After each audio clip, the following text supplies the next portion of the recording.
Assalamualaikum warahmatullahi wabarakatuh. Alhamdulillahi rabbil alamin. Lahun ni'matu wa lahul fadlu wa lahus sana'ul hasan. Wassalawatullahil barrir rahim wal malaikatil muqarrabin ala sayyidina wa maulana Muhammadin wa ala alihi wa ashabihi at-tayyibin at-tahirin.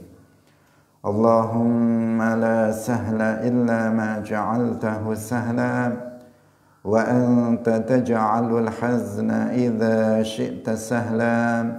Allahumma arzuqna al-ikhlasa fi an-niyyati wal qawli wal amal wa ba'du.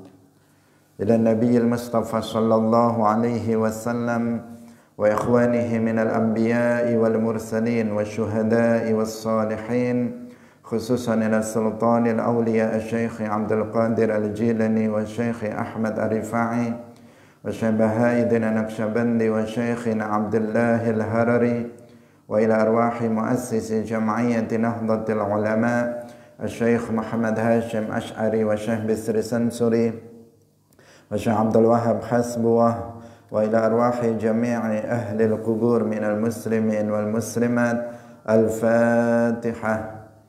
A'udzu billahi minasy syaithanir rajim. Bismillahirrahmanirrahim. Alhamdulillahi rabbil alamin. Ar-Rahmanir Rahim.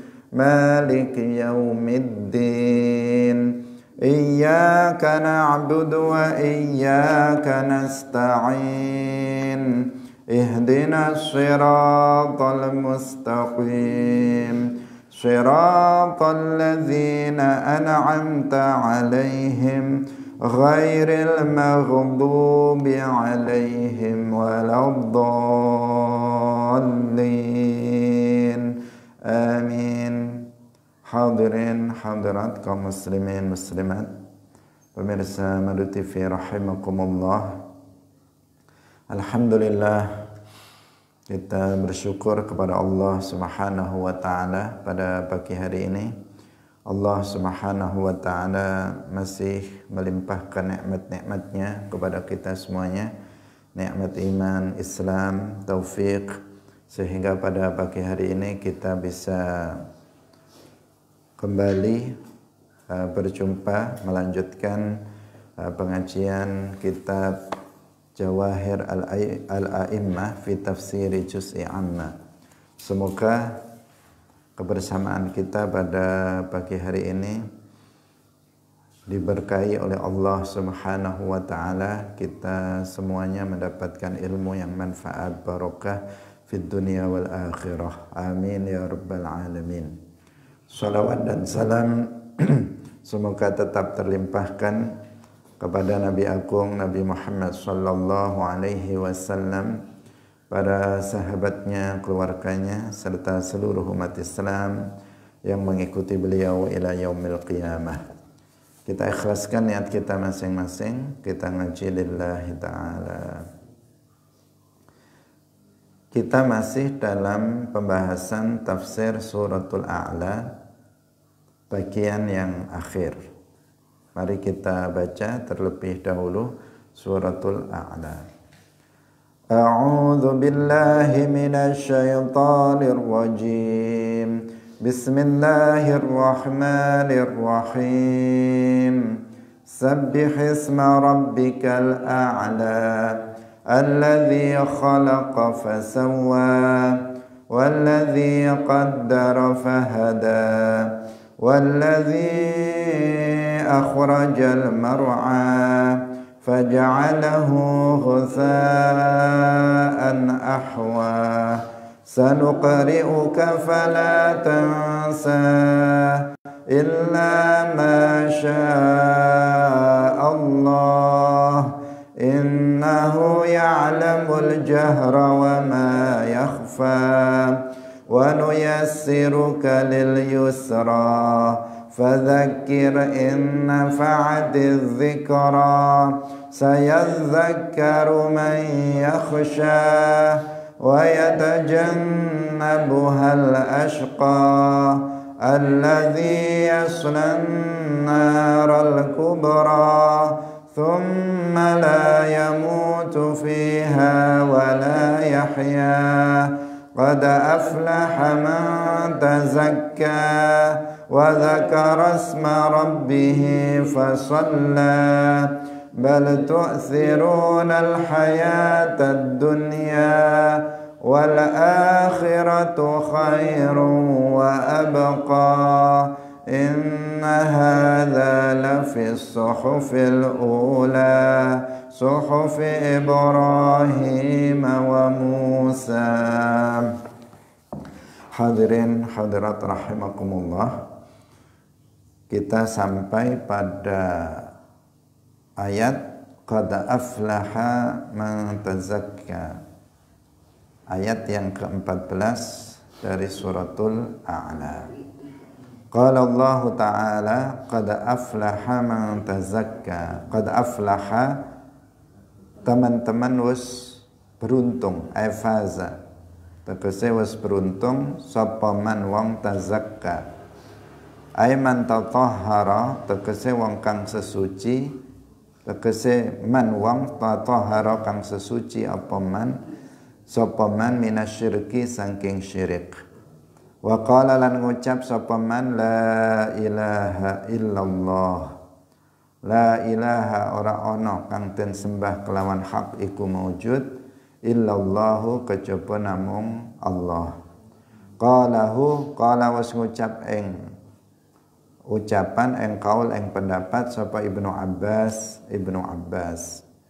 Wa qila lan den ucapaken man wong akto kang wis paring sapa man shadaqatal fitri ing sedekah fitr atau zakat al fitr. Qala ngucap hu ing kaul ing penafsiran sapa Abu Sa'id Al-Khudri wa Ata'un lan Ata' wa Qatadah lan Qatadah. Wa qila lan den ucapaken man wong kana kang ana apa amaluhu amaleman iku zakian kang bersih kang suci. Qalahu ngucap ing kaul sapa Al-Hasanu Al-Hasan. Wa qila lan den ucapaken innaha sak temene tazakka iku zakawatul a'mal pira-pira zakat bondo kulluha ya sekabehane zakatul amwal. Hadirin rahimakumullah, qad aflaha man tazakka, sungguh beruntung orang-orang yang tazakka. Nah, tazakka di sini ada beberapa penafsiran dari para ulama. Artinya ada khilaf, ada perbedaan pendapat di antara para ulama tentang penafsiran man tazakka. Siapa man tazakka itu? Yang disebut di dalam ayat ini dia adalah orang yang beruntung.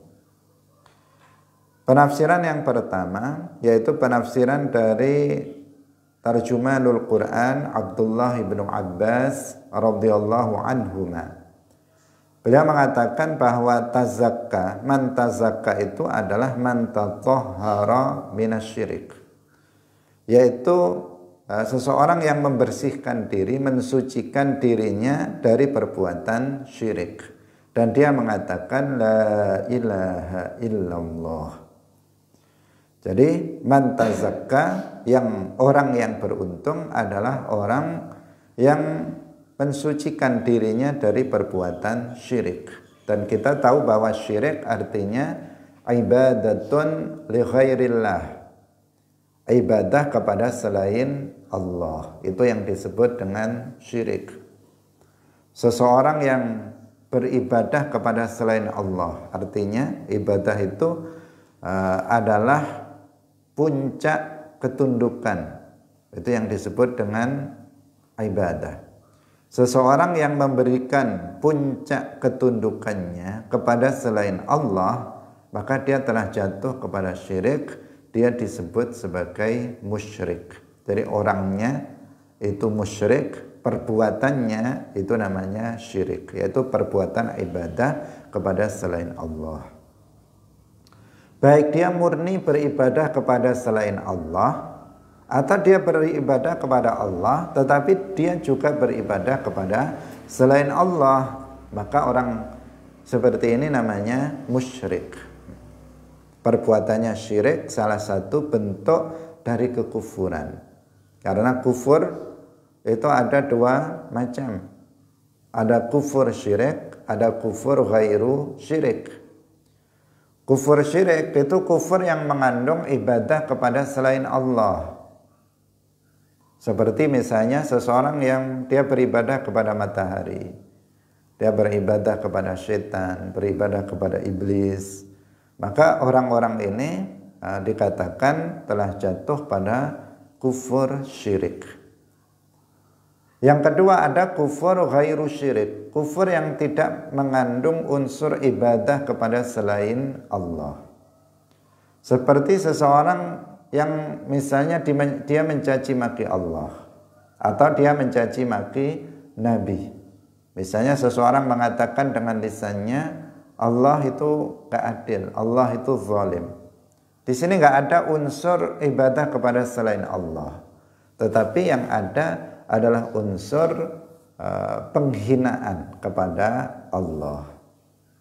Atau seseorang misalnya dia tahu dan sengaja dia menginjak-injak Al-Quran.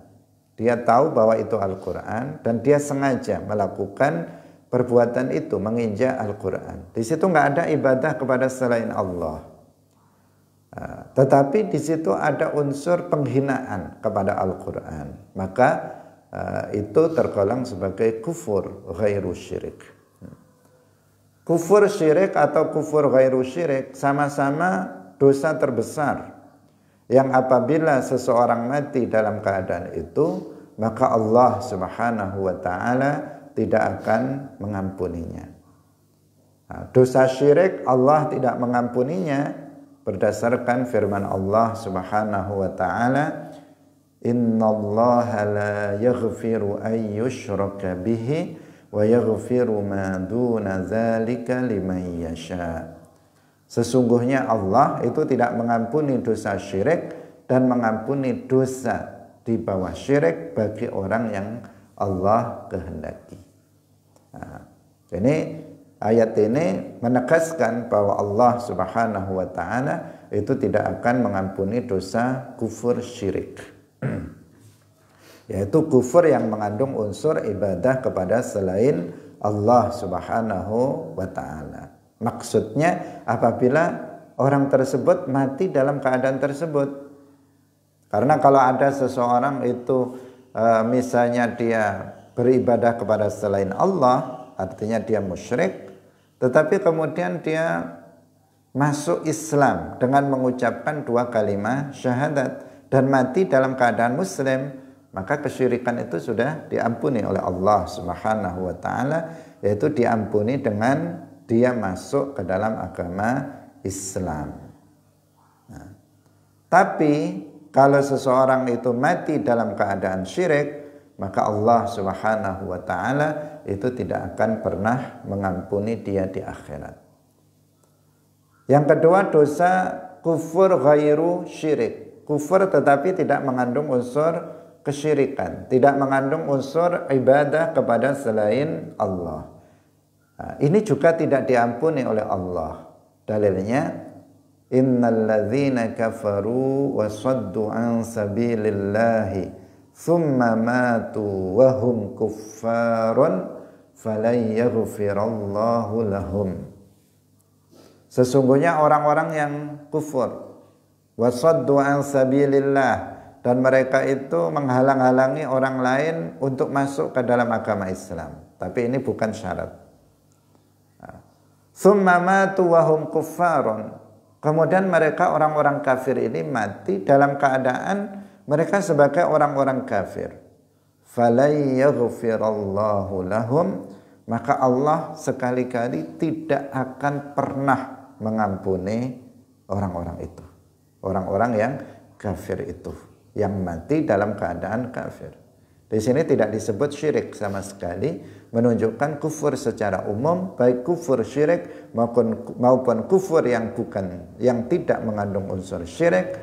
Allah Subhanahu wa taala itu tidak akan mengampuninya, yaitu bagi seseorang yang dia mati dalam keadaan kufur tersebut.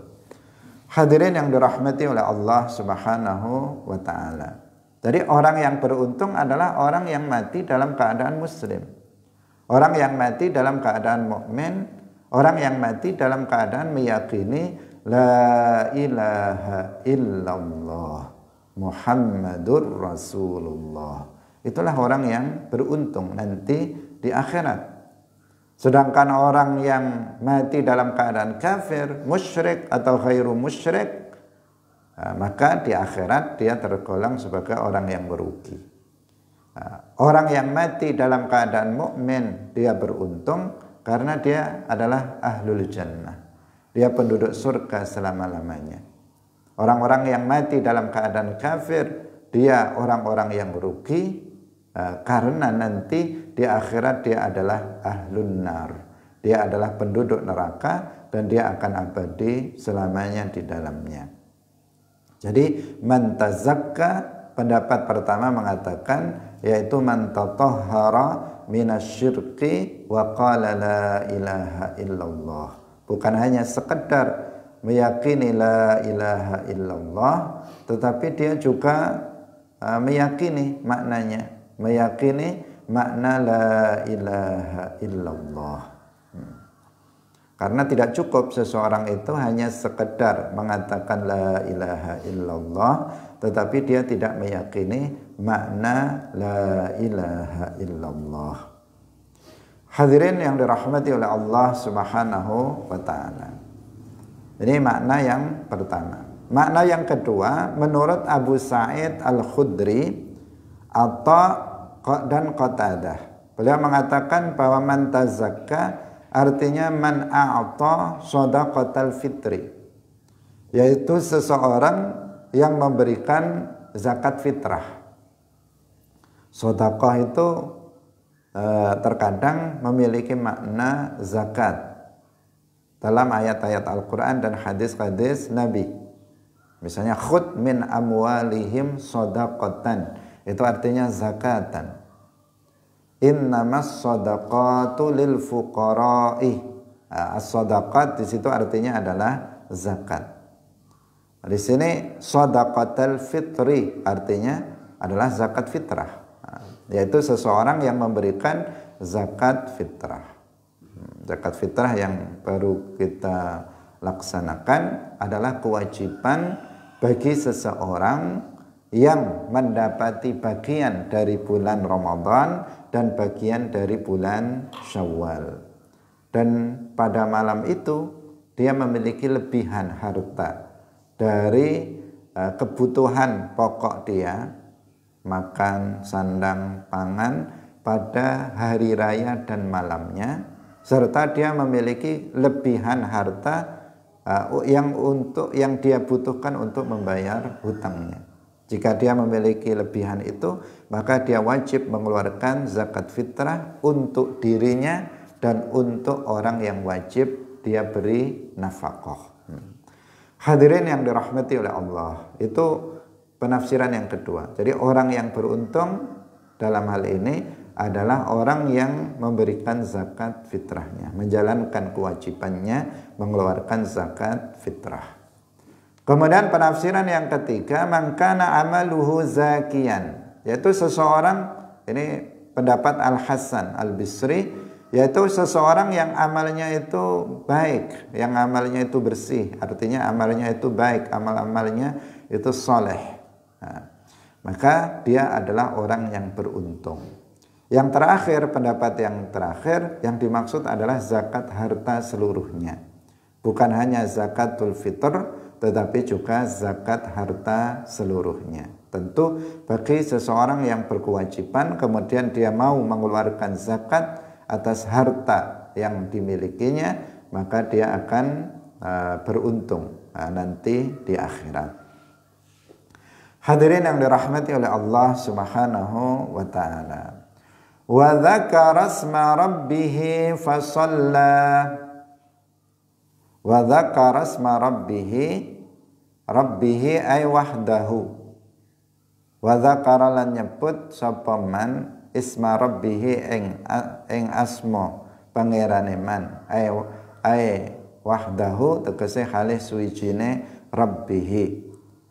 Lam yukrinhu ora barengaken ing Allah bisyai'in kelawan suwiji-wiji minal andadi saking pira-pira sekutu.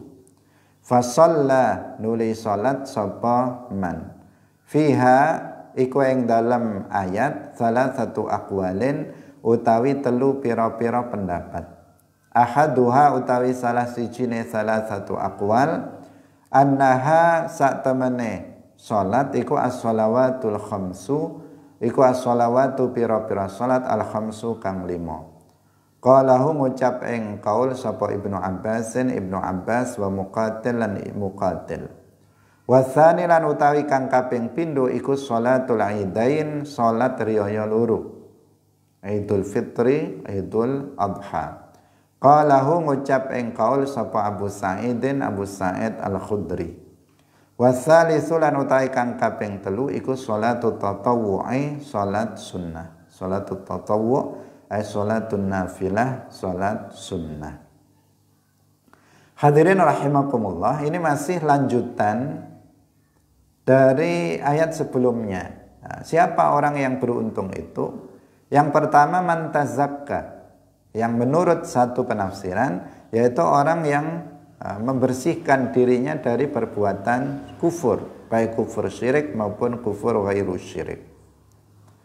Kemudian yang kedua adalah wa dzakara asma rabbih fasalla, yang dia menyebut nama Tuhannya saja dan tidak mengiringinya, tidak membarenginya dengan apa?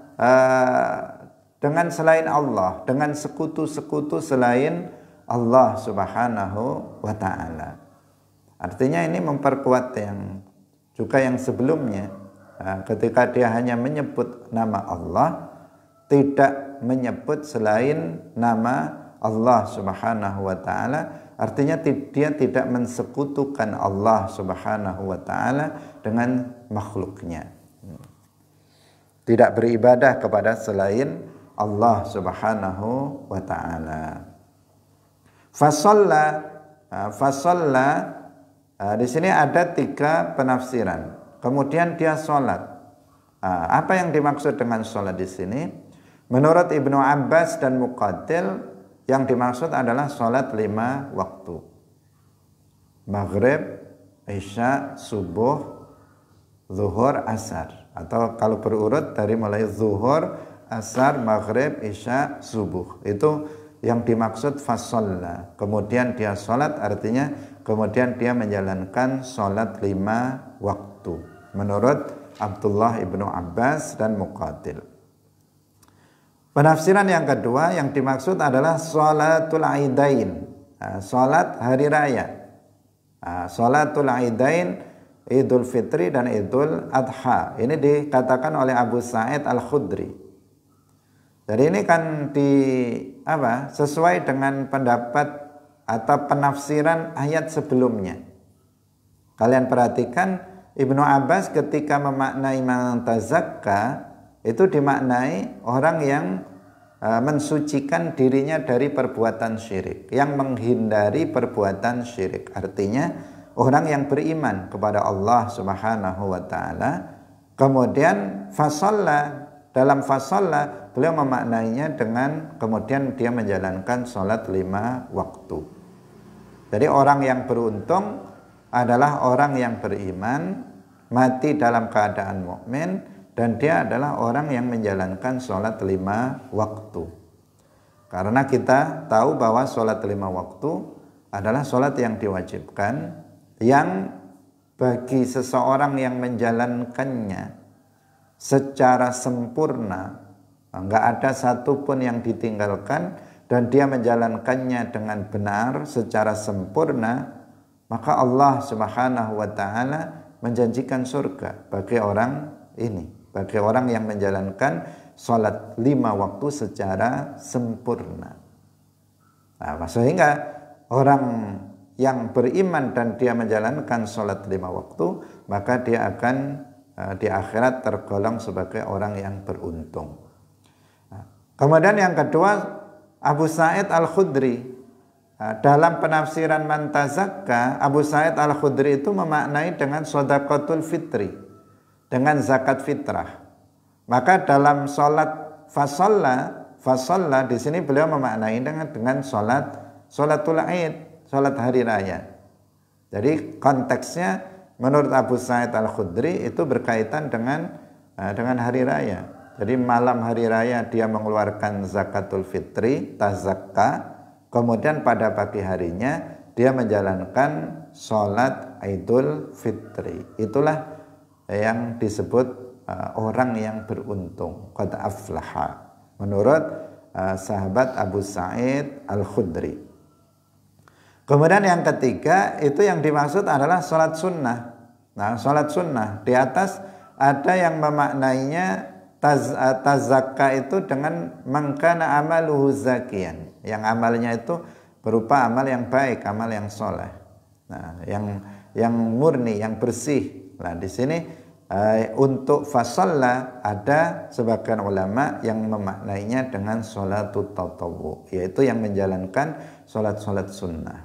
Sholat-sholat sunnah, sholat-sholat selain yang 5 waktu, sholatul rawatib, qabliyah, ba'diyah. Kemudian ada sholatul duha, sholatul lail, sholatul tahajud. Itu adalah sholat-sholat yang disunnahkan, sholatul tatawwu. Sholatul tatawwu, sholat sunnah yang paling utama adalah sholatul lail, sholat yang dilakukan di malam hari. Bal tu'thirunal hayatad dunya wal akhiratu khairu wa abqa. Kita lanjutkan.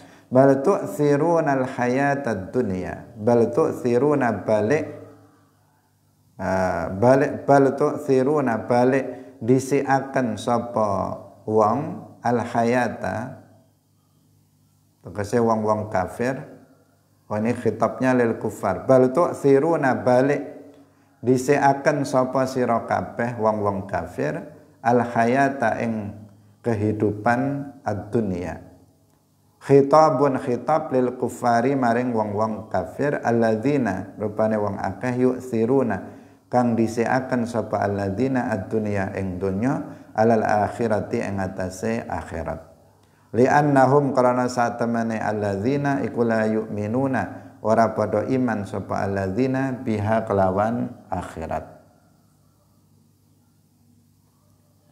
Wal akhiratu khairu wa abqa. Wal akhiratu lan utawi akhirat itu khairun luweh bagus, yakni ngarsakaken sapa Allah, ngarepaken sapa Allah al jannata ing swarga iku afdalu luweh utama. Wa abqa ay adwamu tegese luweh langgeng minat dunia tinimbang sangking donya. Hadirin rahimakumullah, bal tu'thirunal hayatad dunya wal akhiratu khairu wa abqa. Nah, kalian dalam ayat ini, kalian orang-orang kafir, khitabnya kepada orang-orang kafir. Kalian orang-orang kafir itu mendahulukan kehidupan dunia dibandingkan dengan kehidupan akhirat. Karena di sini ada al-hayatud dunia, ada al-hayatul akhirah. Ada kehidupan dunia, ada kehidupan akhirat. Nah, orang-orang kafir itu mendahulukan kehidupan dunia daripada kehidupan akhirat, karena mereka nggak beriman kepada Allah Subhanahu wa taala dan Rasulnya. Nah, itu artinya mereka mendahulukan kehidupan dunia. Ketika seseorang itu tidak beriman kepada Allah dan Rasul-Nya, maka mereka menjadikan dunia itu sebagai prioritas karena mereka nggak mengimani adanya akhirat. Mereka nggak mengimani adanya surga, tidak mengimani adanya neraka, maka secara otomatis mereka mendahulukan dunia. Karena mereka nggak menganggap akhirat itu ada. Nah, mereka nggak menganggap akhirat itu ada, sehingga mereka di dunia ini merasa bebas sebebas-bebasnya. Sehingga dikatakan di dalam sebuah hadis, ad-dunya sijnul mu'mini wa jannatul kafiri. Dunia itu adalah penjara bagi orang mukmin, dan akhirat surga bagi orang-orang kafir. Gimana maksudnya? Karena di dunia ini orang-orang mukmin yang dia beriman terhadap adanya surga neraka, yang beriman terhadap adanya akhirat, yang beriman terhadap adanya hari kiamat, itu dia dibatasi. Dia harus beriman kepada Allah dan Rasul-Nya. Dia harus menjalankan ketaatan-ketaatan. Dia harus menjalankan kewajiban-kewajiban. Dia harus meninggalkan hal-hal yang diharamkan. Sehingga bagaikan orang-orang mukmin itu di dunia ini seperti di dalam penjara. Orang di dalam penjara itu bebas atau enggak? Tidak bebas. Namanya di penjara itu dia tidak bebas. Dia tidak bebas melakukan apapun yang dia inginkan. Dia tidak bisa jalan-jalan keluar, dia tidak bisa misalnya makan semau dia nggak bisa melakukan aktivitas-aktivitas sekehendak dia. Semuanya serba diatur. Di dalam penjara itu semuanya dibatasi. Ada peraturan-peraturan yang harus dikerjakan, ada aturan-aturan atau perbuatan-perbuatan yang harus ditinggalkan. Orang mukmin di dunia juga demikian. Kita di dunia ini seperti di dalam penjara. Harus begini, harus begini, harus begini, harus begini. Nggak boleh begini, nggak boleh begini, nggak boleh begini. Sehingga kita harus mengikuti aturan itu. Jika kita mengikuti aturan di dunia ini sebagai orang yang terpenjara di dunia ini, maka ketika kita mati, maka itulah hari kebebasan kita. Jadi di saat kita mati, maka itu menjadi hari kebebasan bagi seorang mukmin, bebas dari penjara, lepas dari penjara, karena yang ada dia akan menikmati hasil dari perbuatan baik yang dilakukannya. Ketika dia berada di alam barzakh, di alam kubur, dia sudah akan merasakan nikmat-nikmat kubur dan terhindar dari azab-azab kubur. Dia sudah sudah bebas. Dia sudah nggak wajib lagi sholat karena sudah mati. Dia sudah nggak wajib lagi mengeluarkan zakat. Dia sudah nggak wajib lagi puasa Ramadan. Dia sudah tidak dibebani menjalankan kewajiban-kewajiban. Dia juga sudah tidak dilarang, meskipun dia sudah nggak akan melakukannya untuk melakukan hal-hal yang diharamkan karena dia sudah mati, dia sudah bebas. Ketika di akhirat dia sudah bebas. Di dalam orang mukmin dia akan masuk ke dalam surga di akhirat dan dia akan mendapatkan kebebasan di sana karena di sana semuanya nggak ada aturan-aturan lagi. Syariat Islam tidak berlaku lagi, kecuali syariat pernikahan yang masih ada. Selain itu nggak ada kewajiban sholat 5 waktu, nggak ada kewajiban misalnya mengeluarkan zakat. Di dalam surga nggak ada itu. Manusia, orang-orang mukmin bebas di dalamnya. Nggak ada larangan ini dan itu, nggak ada di dalam surga. Syariat Islam tidak diberlakukan di dalam surga, sehingga akhirat menjadi surga bagi orang mukmin. wa jannatul kafir. Sedangkan dunia itu menjadi surga bagi orang kafir. Tadi kita katakan orang kafir di dunia karena dia nggak beriman kepada akhirat, nggak beriman kepada Islam, nggak beriman terhadap hari kiamat, adanya surga dan neraka, maka di dunia mereka merasa bebas. Sebenarnya ya nggak bebas pada hakikatnya, karena mereka diwajibkan untuk masuk ke dalam agama Islam, tetapi mereka merasa bebas karena nggak meyakini adanya akhirat. Sehingga orang kafir mereka melakukan apa saja sesuai dengan kehendaknya. Kita perhatikan orang-orang kafir, perbuatannya sudah nggak ada saringan lagi. Dia melakukan apapun semaunya, dia mengucapkan perkataan semaunya, dia melakukan tindakan semaunya. Itu orang kafir di dunia. Kenapa? Karena dia nggak beriman terhadap Al-Quran, dia nggak beriman terhadap Islam, tidak beriman kepada Allah dan Rasulnya, tidak beriman terhadap akhirat, maka jadinya mereka merasa bebas di dunia ini. Jadi sehingga dikatakan apa tadi? Ad-dunya sijnul mu'min wa jannatul kafir. Tapi nanti di akhirat itu kebalik. Al-akhirah itu menjadi jannatul mu'min wa sijnu al-kafir. Akhirat itu akan menjadi surga bagi orang mukmin dan menjadi penjara bagi orang kafir. Di penjara di mana? Di dalam neraka. Karena mereka akan diazab tanpa henti, tanpa pernah berhenti, tanpa pernah dikurangi azabnya, tanpa pernah diringankan azabnya sama sekali. Itu di akhirat. Penjaranya penjara yang abadi. Jadi di sini ada penjara yang tidak abadi, penjara dunia. Ini penjara yang sementara waktu, penjara seumur hidup ya. Penjara seumur hidup, sejak balik sampai mati kita di penjara di dunia ini, karena kita disuruh melakukan ini dan dilarang melakukan ini. Atau sedangkan akhirat itu penjara selama-lamanya, dan nggak ada kematian, nggak ada akhirnya.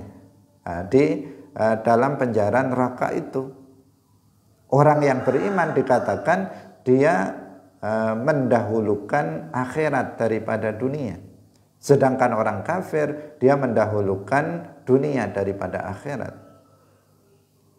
Orang-orang kafir mereka memilih penjara abadi, memilih penjara abadi daripada penjara yang sementara waktu.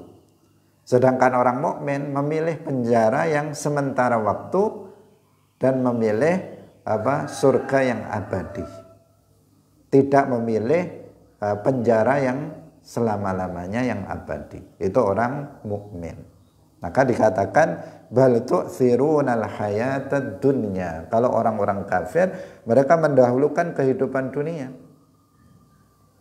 Mereka mendahulukan kesenangan di dunia yang sebentar, tetapi melupakan, melalaikan kehidupan akhirat yang abadi. Itulah orang-orang yang kafir karena ketidakimanan mereka. Dalam konteks orang mukmin, kita hendaknya juga mendahulukan kehidupan dunia daripada kehidupan akhirat dari sisi amal soleh. Ketika kita sudah beriman, sebenarnya kita sudah mendahulukan, atau ketika kita ini menjadi seorang mukmin, maka konsekuensinya kita harus mendahulukan mendahulukan akhirat daripada dunia. Itu sebenarnya apa? Konsekuensi logis dari bahwa kita beriman adanya akhirat. Kalau seseorang beriman kepada adanya akhirat, kok dia memilih kehidupan dunia, maka itu nggak masuk akal. Sebenarnya nggak masuk akal. Ada orang beriman, Dia tahu akhirat itu abadi, surga itu abadi, neraka itu abadi. Dia tahu bahwa dunia ini kenikmatannya itu sementara waktu. Ketidakenakannya di dunia ini juga sementara waktu. Dia tahu itu, tahu persis dan dia meyakini itu. Tapi kok dia kemudian mendahulukan dunia, artinya dia tidak beramal untuk akhirat, maka sebenarnya dia seperti orang bodoh. Seperti orang bodoh. Bukan hanya seperti, ya memang orang bodoh kalau dinalar sebenarnya, tetapi kebanyakan kita seperti itu. Sehingga dipertanyakan sebenarnya dia beriman betulan nggak dengan akhirat ini? Kok dia misalnya dia tidak mau belajar ilmu agama, dia tidak mau sholat, dia tidak mau puasa Ramadan, padahal dia tahu bahwa akhirat itu abadi, bahwa dunia itu sementara, dan yang bermanfaat untuk akhirat itu adalah iman dan amal soleh. Tetapi kenapa dia kok mendahulukan kehidupan dunia? Itu sebenarnya apa? Nggak logis itu nggak masuk akal. Gimana seseorang, misalnya ini hanya pendekatan saja. Ada seseorang suruh milih makanan misalnya, biar enak, misalnya makanan. Yang satu sate, yang satu jangan terong misalnya, atau apa, atau sayur apa gitu. Yang dia misalnya, karena kalau masalah ini kan orang bisa beda-beda, bisa dia menganggap sayur terong itu lebih nikmat daripada sate, bisa jadi.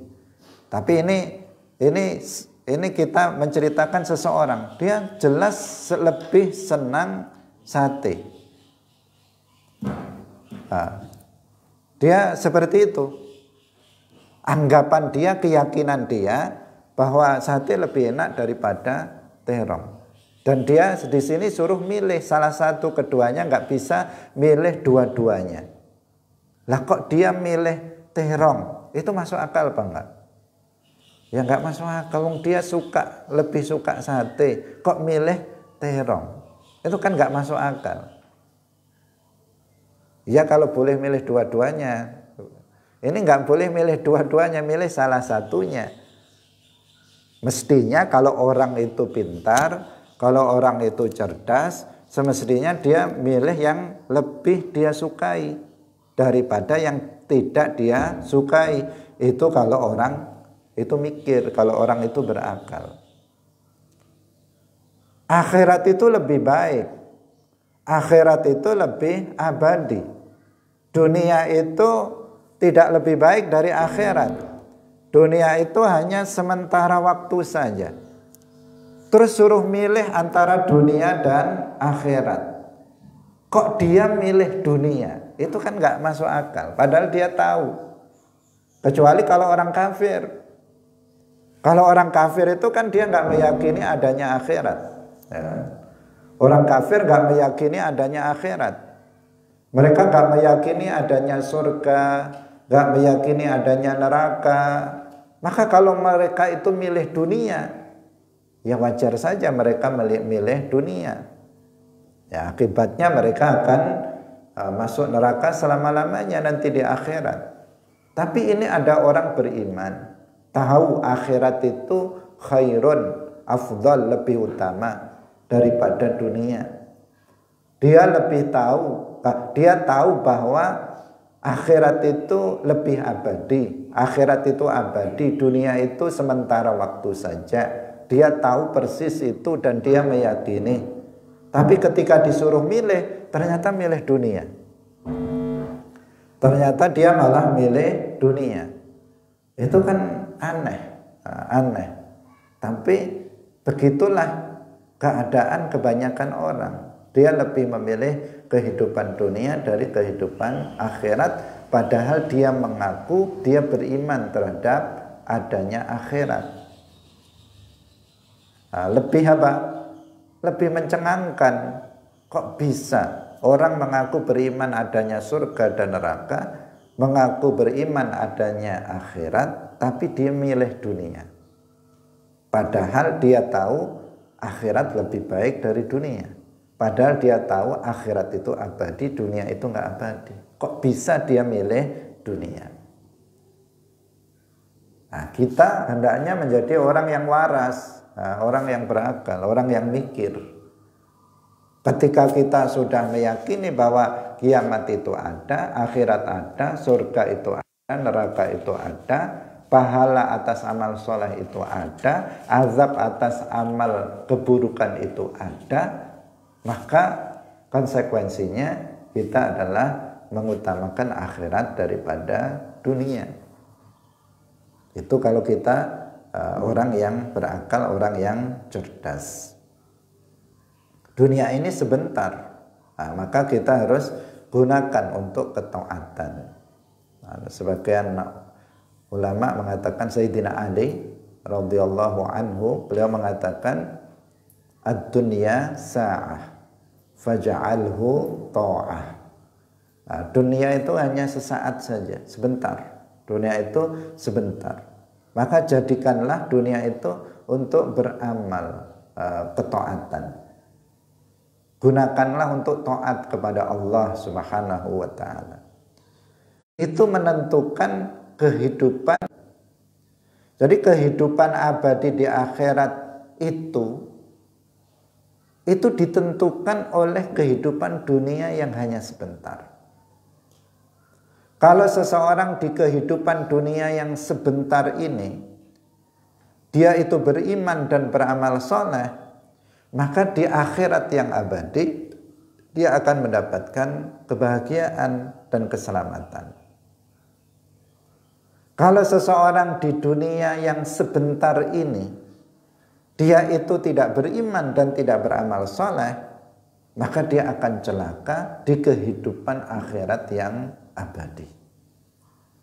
Jadi dunia ini penting.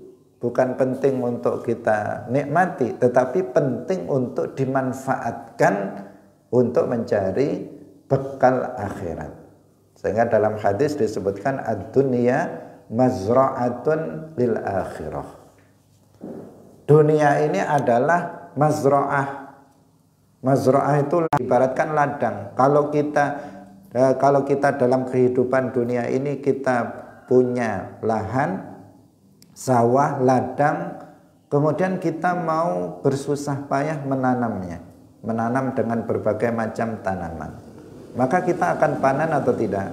Kita akan memanennya di kemudian hari. Kalau kita menanam jagung, maka nanti akan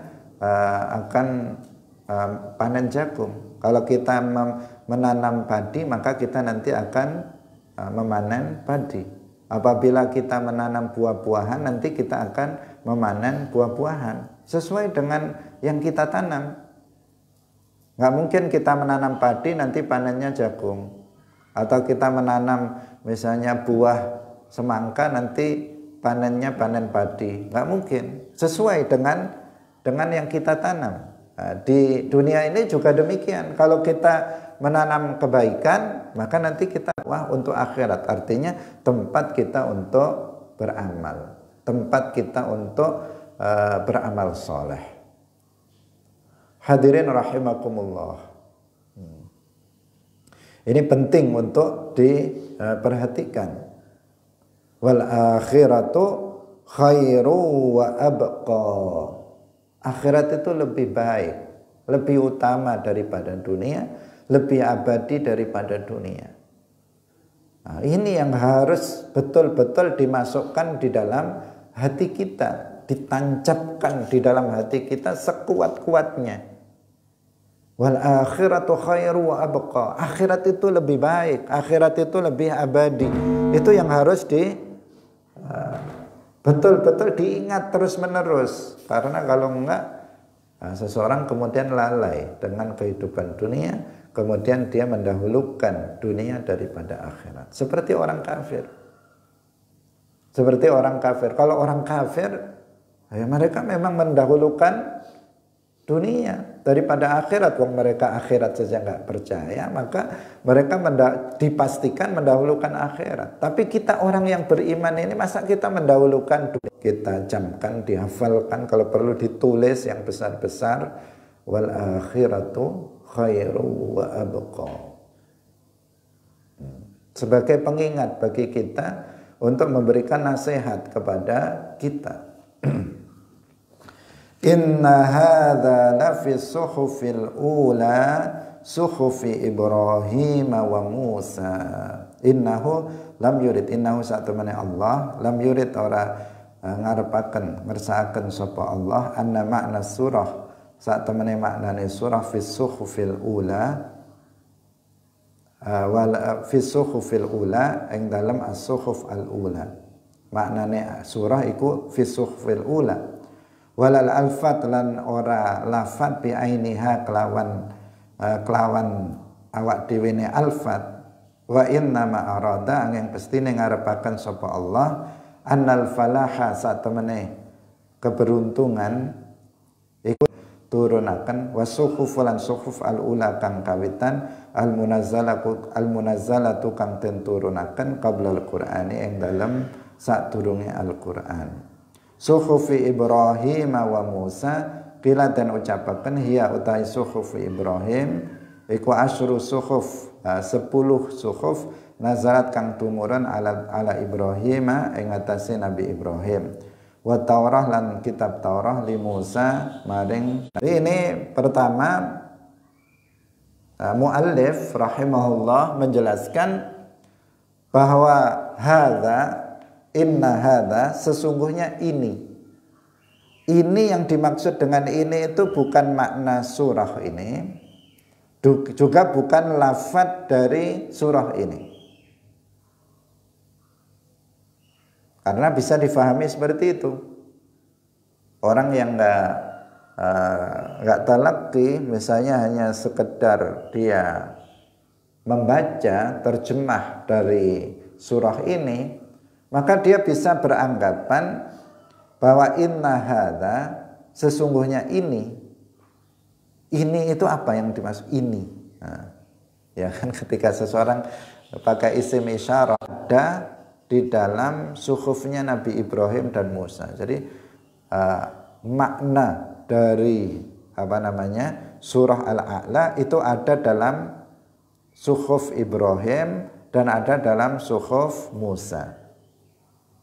Atau dia mengatakan lafaz surah Al-A'la ini persis ada dalam suhuf Ibrahim dan ada dalam suhuf Musa. Dia akan bisa beranggapan seperti itu, karena setelah menyebutkan surah ayat-ayat dalam suratul A'la, kemudian di akhir Allah berfirman inna hadza lafis suhufil ula suhufi Ibrahim wa Musa. Tidak seperti itu. Nah, tetapi yang dikehendaki di sini adalah bahwa keberuntungan itu, jadi sebagaimana disebutkan di dalam Al-Quran bahwa keberuntungan itu bagi orang yang beriman, orang yang mati dalam keadaan beriman, yang terhindar dari syirik dan yang beramal soleh. Demikian juga dalam kitab-kitab yang diturunkan kepada para nabi sebelumnya juga sama, demikian juga sama, yaitu keberuntungan itu tetap sama, yaitu bagi orang-orang yang beriman, orang yang menghindari syirik, mereka yang beramal soleh. Itu semua kitab menjelaskan hal yang sama seperti itu, baik itu dalam suhuf. Nah, karena dulu ada kitab, ada suhuf. Allah Subhanahu wa taala menurut Daud, Injil diturunkan kepada Nabi Isa, dan kemudian Al-Qur'an diturunkan kepada Nabi Muhammad. Kemudian yang 100 itu berupa suhuf, lembaran-lembaran yang diturunkan kepada para nabi. Ada yang diturunkan kepada Nabi Musa sebelum Taurat, ada yang diturunkan kepada Nabi Ibrahim, ada yang diturunkan kepada Nabi Syis, dan ada yang diturunkan kepada nabi-nabi yang lainnya. Nah, jumlahnya 100.